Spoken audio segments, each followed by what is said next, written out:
Mheshimiwa Spika, asante na mimi kwa kunipa nafasi ili niweze kuchangia hoja. Kama wabunge tuliopewa dhamana, ni lazima tuongee bila kupepesa macho kwamba vijana wetu wanahitaji serikali washike mkono. Bunge lako tukufu lipitishe bajeti kwa ajili ya kulitenga fedha ya kuwalipia vijana wanapotaka kuoa, serikali walipie mahali, lakini pia iwape milioni 1 kama kianzio cha kuanzia maisha.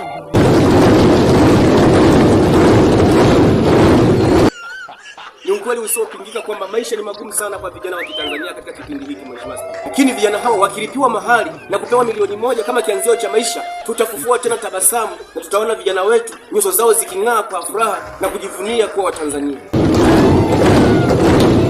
Hili litapunguza ongezeko la watoto wa mitaani, kwa sababu kinachosababisha watoto wa mitaani kuongezeka, vijana hawana maisha, kwa hiyo wanakwepa majukumu ya kuoa. Wanachofanya, wanazalisha watoto wa watu, akishamzalisha anamkimbia.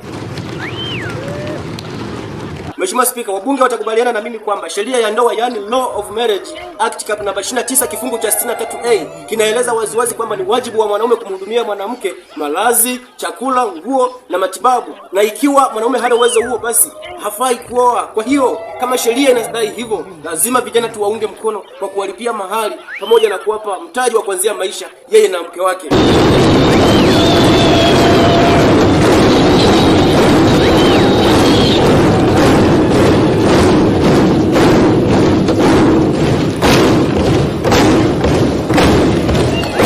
Nawashukuru sana waheshimiwa wabunge wenzangu.